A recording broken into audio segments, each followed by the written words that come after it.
Por tanto, les ruego, hermanos, por las misericordias del Dios vivo, que presenten sus cuerpos en sacrificio vivo, santo, agradable a Dios, que es vuestro servicio racional, y dice la palabra que usted tiene, vuestro culto racional.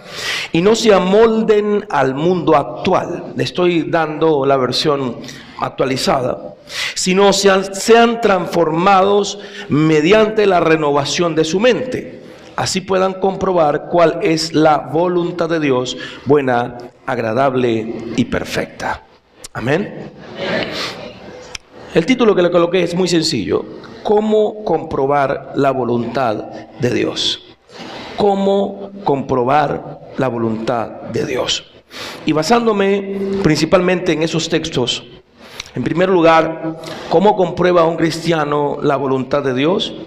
Como dice en Romanos 12, en el versículo 1, también entonces presentando nuestros cuerpos en sacrificio a Dios. Presentando nuestros cuerpos en sacrificio. Les comentaba que Elías levanta un altar y entonces él coloca sobre ese altar un sacrificio. Ahora, anteriormente o en el Antiguo Testamento, los sacrificios eran de los animales, tenían que ser muertos, tenían que matarlos. ¿Y qué significa presentar nuestro cuerpo en sacrificio? Es una dedicación total a Dios, semejante a los holocaustos en el Antiguo Testamento, o semejante a los que se preparaban para ser sacrificados. Porque lo que se le presentaba a Dios no era cualquier animal en sacrificio, no era cualquier cosa. Si yo me voy al libro de Génesis, la Biblia cuenta que el hijo mayor de Adán y el otro hijo, Caín y Abel, presentaron ambos ofrendas delante de Dios. Pero hubo una gran diferencia. ¿Cuál fue? La Biblia dice que Caín tomó de lo que él tenía. Él era agricultor, producía hortalizas y simplemente agarró y lo presentó a Dios. Pero Abel dice que Abel era pastor de ovejas, dice, y él tomó lo mejor de su rebaño y lo presentó en sacrificio a Dios. Y se agradó Dios entonces de la ofrenda de Abel, mas no se agradó de la ofrenda de Caín. ¿Por qué? Porque lo que Caín ofreció fue simplemente lo primero que agarró, digo yo, y lo presentó, aquí está. No valoró esa ofrenda que entregaba al que todo le daba a él. Entonces, cuando el apóstol Pablo enseña acerca de cómo nosotros podemos comprobar la voluntad de Dios, y cuando dice presentando nuestros cuerpos en sacrificio, es precisamente que nosotros demos lo mejor, que seamos lo mejor para Dios. Los corderos que eran presentados o que eran preparados para hacer sacrificio a Dios no venían y se colocaban en un lugar cualquiera. Venía y se tomaba el mejor, el que no tenía mancha, el que no tenía defecto, y entonces era alimentado de la mejor manera para luego presentarlo como sacrificio. Ahora, vuelvo a decirlo, no es simplemente un sacrificio muerto nuestro sacrificio, sino ahora es un sacrificio vivo. En 1 Pedro 2:5, les voy a leer este texto, también hace esta semejanza. Y Pedro dice lo siguiente: ustedes también como piedras vivas van siendo edificados como casa espiritual y sacerdocio santo, para ofrecer ¿qué? Sacrificios espirituales agradables a Dios por medio de Jesucristo. Anteriormente se llamaban a los sacerdotes, se le entregaban a los levitas o los animales, los levitas los preparaban, el sacerdote venía, presentaba entonces la ofrenda o presentaba el sacrificio para pedir perdón por la persona, primeramente por él, y para pedir perdón por la persona que ofrecía el sacrificio. Mas ahora dice, y vuelvo a leerlo, ustedes van siendo edificados como casa espiritual y como sacerdocio santo. Ya no hay un templo. Desde hace 2000 años no se presentan en un templo las ofrendas a Dios. Ahora, a través de Cristo Jesús, nosotros somos el templo, somos la casa espiritual y nosotros somos sacerdotes de esta casa. ¿Sí me estoy dando a entender? hay un propósito: para ofrecer sacrificios espirituales que sean agradables a Dios por medio de Cristo Jesús. Nuestro sacrificio, nuestro cuerpo es también entonces ese sacrificio, ese sacerdocio santo. Y no es solamente una actitud interna que podamos decir, bueno, dentro de mi corazón está, sino que todo lo que está dentro de nosotros tiene que ser manifestado en lo exterior. Lo que está dentro de tu corazón es lo que se va a exteriorizar. Si en mi vida, si yo busco, o si usted busca cada día presentar su cuerpo como un sacrificio a Dios, en su interior tiene que haber entonces ese mover, esa purificación, para que lo que esté en usted, dentro de usted, salga y sea expresado, sea manifestado. Entonces, por eso el apóstol Pablo exhorta a presentar nuestros cuerpos. ¿Cómo nos expresamos nosotros? A través de nuestros sentidos, nuestras palabras, nuestras acciones, nuestros hechos, y nos desgastamos por medio del cuerpo. Mire lo que dice 2 Corintios 5, versículo 10.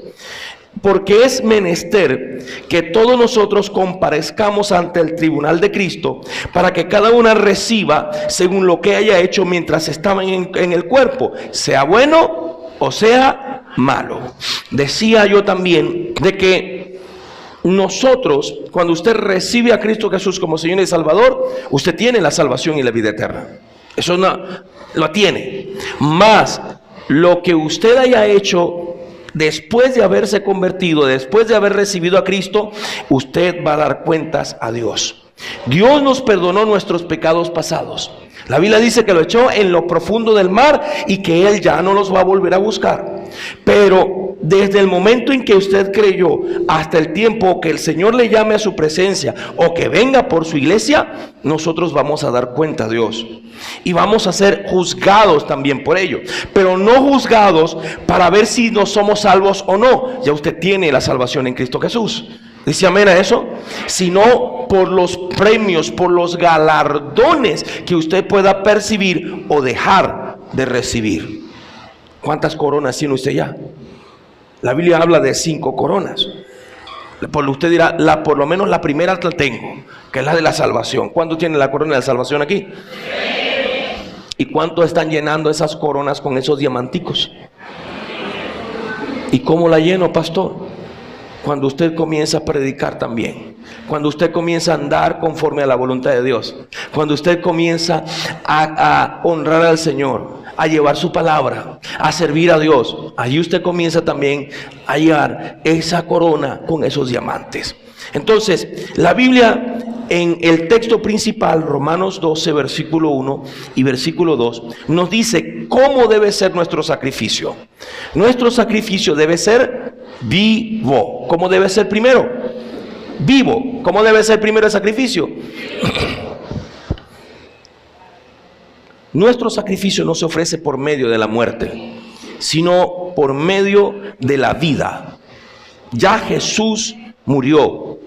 En el Antiguo Testamento, el sacrificio era con la muerte. Y yo, como les dije ahorita, ya Jesús murió una vez y para siempre, resucitó, y ahora es con la vida en Él que es nuestro sacrificio. Allí mismo en Romanos, en el capítulo 6, versículo 11, dice esto: de la misma manera, también ustedes considérense muertos al pecado, pero vivos para Dios en Cristo Jesús. Por lo tanto, no permitan ustedes que el pecado reine en su cuerpo mortal, ni obedezcan a sus malos deseos. No ofrezcan los miembros de su cuerpo al pecado como instrumento de injusticia. Al contrario, ofrézcanse más bien a Dios como quienes han vuelto de la muerte a la vida, presentando los miembros de su cuerpo como instrumentos de justicia. Así el pecado ya no tendrá dominio sobre ustedes, porque ya no están bajo la ley, sino bajo la gracia. Amén, hermanos. A mí me encanta esta versión, porque explica, o es como que más allegada. Y Allí usted ve entonces que lo que significa presentar nuestros cuerpos como sacrificio vivo a Dios, no dejándonos llevar ni por las cosas que nos rodean, ya voy a explicar eso, y no dejándonos llevar por los deseos de nuestra carne, sino buscar caminar en el Espíritu y adorar a Dios, vivir para Dios conforme a lo que Él nos llama, caminar en santidad al Señor. Amén. Y estar dispuestos a servirles, dispuestos a honrarle, a pesar de toda situación, a darle a Él la preeminencia antes que al mundo. Decía esta mañana que hay muchas personas, siendo cristianos, que han volteado sus prioridades. La prioridad para nosotros como hijos de Dios es Dios primero. Luego podemos colocar nuestra familia, después el ministerio o trabajo, lo que venga después, pero primero está Dios. Cuando nosotros nos dejamos llevar por el mundo, por las atracciones del mundo, por las vicisitudes del mundo, por los afanes del mundo, muchas veces terminamos cambiando las prioridades y dándole al mundo lo que más bien Él pide de cada uno de nosotros. Que seamos ese sacrificio vivo a Dios. Pero también dice que debemos ser un sacrificio santo. La Biblia nos dice: sed santos como yo soy santo, dice el Señor. Porque sin santidad nadie verá al Señor. ¿Por qué nuestro sacrificio es santo? Porque se ofrece en unión con Cristo Jesús. Se ofrece en unión con Cristo Jesús. En Hebreos capítulo 13, versículo 15, dice: así que por medio de Él, es decir, nuestro Señor Jesucristo, ofrezcamos siempre a Dios sacrificio de alabanza, es decir, el fruto de nuestros labios, dando gracias a su nombre. ¿Y cómo vamos a dar sacrificio de alabanza si en nuestro corazón no está el Señor? O si nuestro corazón está más bien sembrado todas las cosas del mundo, pero no rendidos a Dios.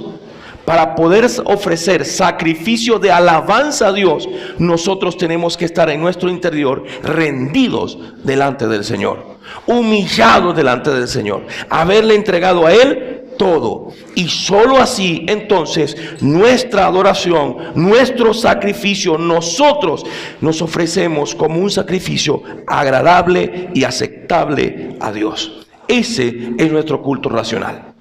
Es lo que dice la palabra. Esa es nuestra verdadera liturgia, la verdadera adoración en espíritu y en verdad, la adoración que Dios exige de sus hijos. Como dice en Juan 4:24, Dios es espíritu y los que le adoran en espíritu y en verdad es necesario que le adoren. Amén.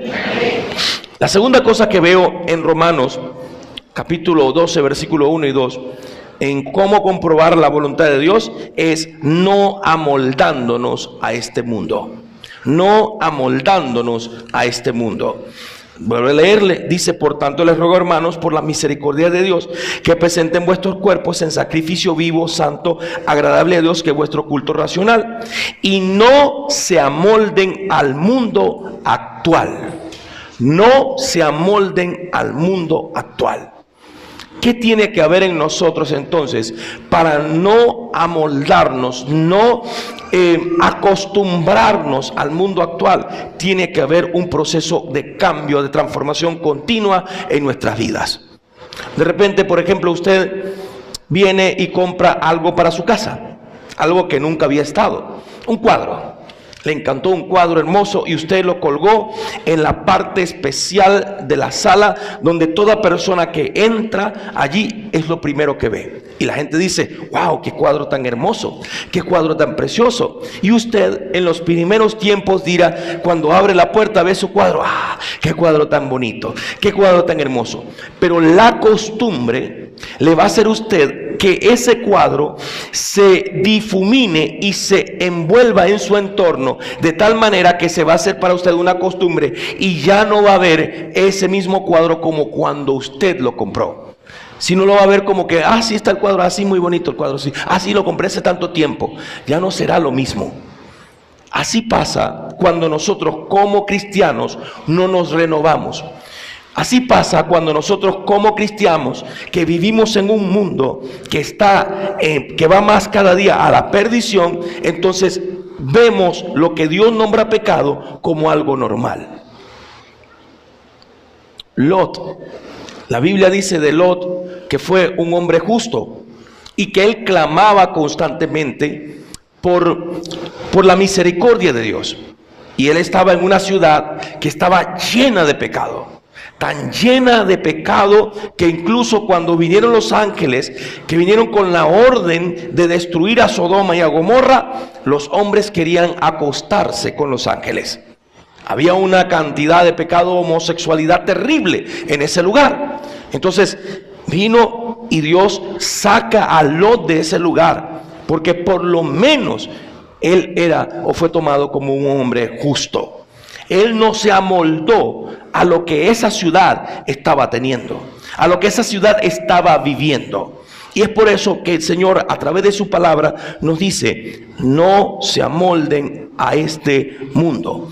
Nosotros tenemos como hijos de Dios que establecer firmes principios de conducta, de disciplina, de perseverancia, de madurez y sobre todo afianzarnos en lo que la Biblia nos enseña y nos dice que nosotros debemos vivir y caminar y ser como hijos de Dios. La Biblia no nos dice que nos salgamos del mundo.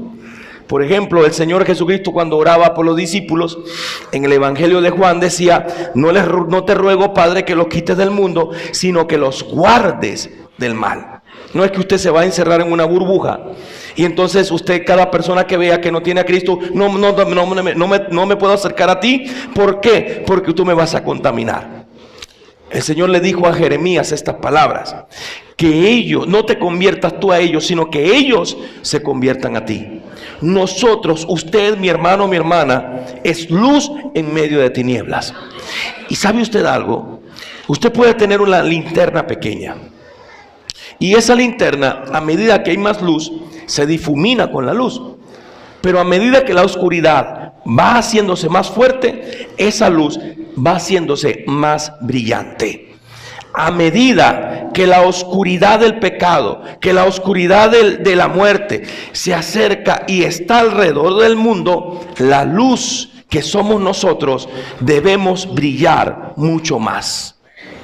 Y una de las cosas es no amoldándonos a este mundo, no diciéndole a lo que es pecado es bueno. Porque la Biblia también nos dice que hay de aquellos a los que le dicen a lo malo bueno y a lo bueno le dicen malo. Debemos tener cuidado en esto, hermanos. Cada uno de nosotros. También no nos dice que huyamos de la compañía de los que son hijos del mundo. En 1 Corintios 5, versículo 9, dice: les he escrito por carta que no se asocien con los fornicarios, mas no del todo con los fornicarios de este mundo, o con los avaros, o con los ladrones, o con los idólatras, pues entonces les sería necesario salir del mundo. Es decir, nosotros podemos relacionarnos con las personas, pero no podemos dejar de influenciarnos en aquello que sabemos que no le agrada a Dios. Una de las cosas que le decía el apóstol Pablo a uno de los hermanos, le dice: miren, voy a parafrasear esto, donde estén hablando palabras necias o palabras o conversaciones que no agradan, ¿usted va a seguir allí? No, apártese de ellas. Si usted ve, por ejemplo, a alguien que está hablando cosas doble sentido o chiste doble sentido, viene el cristiano y se va a quedar allí. Oye, está bueno el chiste, ¿verdad? Está bien chévere. Y usted sabe que no, ese chiste no le agrada a Dios. La Biblia dice que nosotros tenemos que apartarnos de ello. Hermanos y hermanas, nosotros no podemos vivir conforme al estilo de la vida de este tiempo, del mundo actual. Pues estamos viviendo un tiempo donde cada vez más la maldad y el pecado está volviendo a ser como era en los tiempos de Noé. Y eso nos dice que Cristo está por venir por su iglesia. En 2 Corintios 5:17 dice: de modo que si alguno está en Cristo, nueva criatura es, las cosas viejas pasaron y he aquí todas son hechas nuevas. pero hay una batalla en nosotros. Nuestra naturaleza pecaminosa. Y esa es una batalla que no se va a quitar mientras nosotros estemos en esta vida.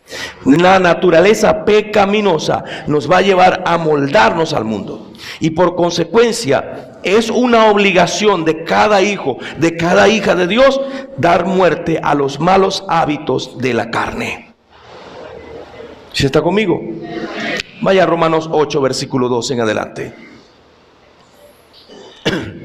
Y Romanos 8, 2 en adelante dice: por tanto, hermanos, y mire lo que dice aquí, tenemos una obligación, pero no es la de vivir conforme a la naturaleza pecaminosa, porque si ustedes viven conforme a ella, morirán. Se lo vuelvo a repetir: si ustedes viven conforme a ella, morirán. ¿Sí está conmigo? Pero si por medio del Espíritu dan muerte a los malos hábitos del cuerpo, vivirán. Porque todos los que son guiados por el Espíritu de Dios son hijos de Dios.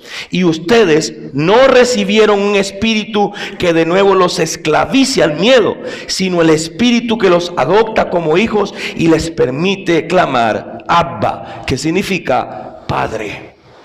El Espíritu mismo le asegura a nuestro espíritu que somos hijos de Dios.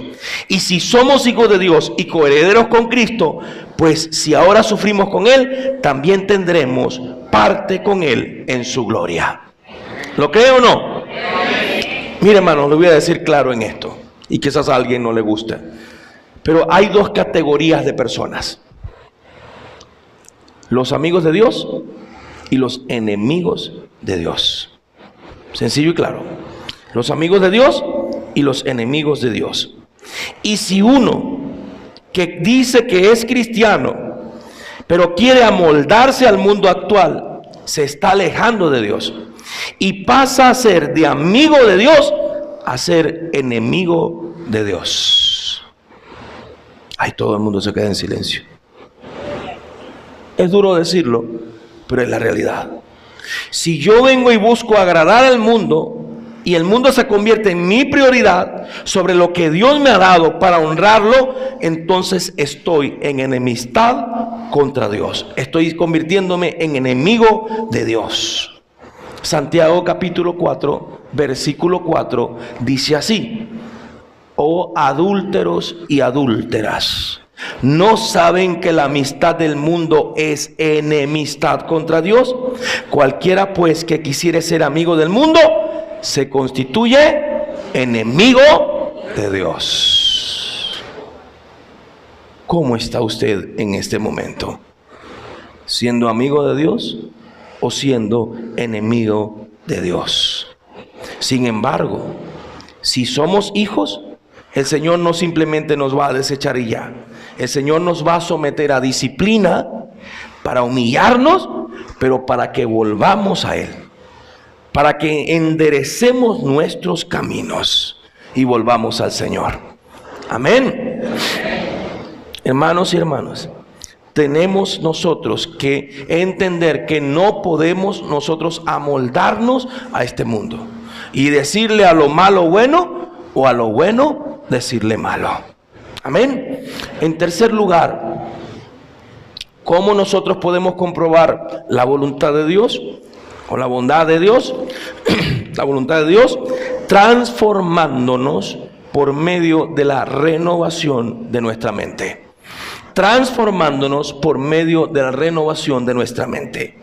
Cuando lo uno, esta porción, a un contexto similar, en 1 de Pedro 1, versículo 14, dice: como hijos obedientes, no se amolden a los malos deseos que tenían antes cuando vivían en su ignorancia.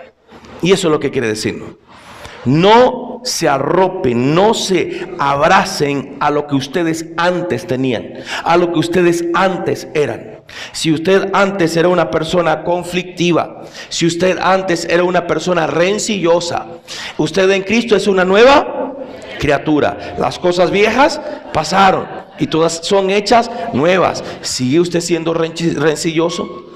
Sigue usted siendo una persona que si alguien le hace algo, usted dice, me la pagas en la bajadita, en algún momento me la cobro. El Señor dice, mía es la venganza, dice Jehová de los ejércitos. Sí, hermano. Si usted antes era una persona chismosa, ¿sigue siendo chismoso ahorita? Como decía el hermano, ay Dios mío, en este lugar sí hay un don de lenguas tremendo. Sí, de lengua larga, porque la gente mire cómo habla, y habla de su prójimo. Entonces, es esto lo que nos enseña la palabra. Nosotros no podemos amoldarnos a los malos deseos que teníamos antes. No podemos, hermanos. Si había ataduras en su vida anteriormente, usted ha sido libertado de esas ataduras. Y es usted quien toma la decisión o de abrirle la puerta a esos demonios, o permanecer con su puerta cerrada y permanecer limpio, limpia para el Señor. Entonces Dios exige que para poder transformarnos en la renovación de nuestra mente, nosotros tenemos que buscar del Señor continuamente. Ojo con esto, no es que necesitamos un nuevo cerebro, no es que necesitamos una nueva mente, sino una renovación. Una manera de funcionar diferente de nuestra mente a como antes nosotros accionamos. Solamente una nueva mentalidad constantemente renovada puede discernir qué es lo que quiere Dios de nosotros en cada circunstancia. ¿Cuántos les gustaría a usted cada día más escuchar la voz del Espíritu Santo en su vida? No solamente a través de su palabra Él va el Señor, sí habla a través de su palabra, pero puede hablarnos a nuestra vida, a nuestro corazón. Puede ser una voz en nuestro interior cuando estamos hablando con Él en nuestra mente, o puede ser una voz audible de parte de Él también. Él es todopoderoso, Él quiere como Él hace, Él hace como Él quiere, perdón, hermano. Me pasó lo del chavo. Sí. Ellos eran maestros en hablar con palabras intercambiadas, ¿no? Pero el Señor hace como Él quiere. Y nosotros tenemos que continuamente renovar nuestra mente. Pero entienda también lo siguiente: hay una batalla en su mente todos los días. Cada mañana, cada tarde, cada noche, hay una batalla continua entre la mente y la carne. Y quiero que aprenda hoy esto, hermano. Hay una batalla continua entre la mente y la carne. Vamos a Romanos también capítulo 7. Versículo 22 dice: porque en lo íntimo de mi ser me deleito en la ley de Dios, decía Pablo, pero me doy cuenta de que en los miembros de mi cuerpo hay otra ley, que es la ley del pecado. Esta ley lucha contra la ley de mi mente y me tiene cautivo. Si el apóstol Pablo lo decía, imagínese que quedará para nosotros. Nosotros decimos, ay Dios mío, ayúdame. Porque si el mismo apóstol Pablo decía, hay una batalla terrible en mi corazón, en mi mente, entonces ¿cómo puedo hacer? Tenemos que afirmarnos en Cristo Jesús. Solo una mente que se afirma en Cristo Jesús y se une a Cristo puede vencer. En el versículo 24 dice lo siguiente: Pablo decía también, soy un pobre miserable. ¿Quién me librará de este cuerpo mortal? Mas gracias doy a Dios por medio de Jesucristo, Señor nuestro. Y la Biblia dice que usted y yo tenemos la mente ¿de quién? De Cristo. En nosotros está la mente de Cristo. Entonces sí podemos renovar nuestra mente. Solo así comprobaremos y viviremos la buena voluntad de Dios para nuestras vidas, la cual es buena, agradable y perfecta. ¿Sí está conmigo, hermano? Romanos 8 dice lo siguiente, versículo 5 en adelante, y estoy terminando aquí. Dice así: los que viven conforme a la naturaleza pecaminosa fijan la mente en los deseos de tal naturaleza. Lea conmigo, por favor. Vuelvo a repetirle esto. Los que viven conforme a la naturaleza pecaminosa fijan la mente en los deseos de tal naturaleza. En cambio, Los que viven conforme al Espíritu fijan la mente en los deseos del Espíritu. La mentalidad pecaminosa es muerte, mientras que la mentalidad que proviene del Espíritu es vida y paz. La mentalidad pecaminosa, escuche esto, es enemiga de Dios, pues no se somete a la ley de Dios ni es capaz de hacerlo. Los que viven según la naturaleza pecaminosa no pueden agradar a Dios. Amén, iglesia. Amén. Tenemos que renovar nuestra mente. Y hay una gran conexión entre nuestra mente y nuestro espíritu. Les decía también el viernes, cuando enseñaba un poco acerca de cómo el enemigo acciona en nuestras diversas emociones, es que, y le preguntaba a los hermanos también, ¿a dónde viene a morar el Espíritu Santo cuando usted creyó en Cristo Jesús?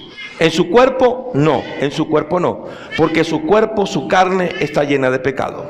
En su alma están los sentimientos, donde un día está bien, otro día está mal, donde un día su fe está fuerte y donde otro día su fe está decaída.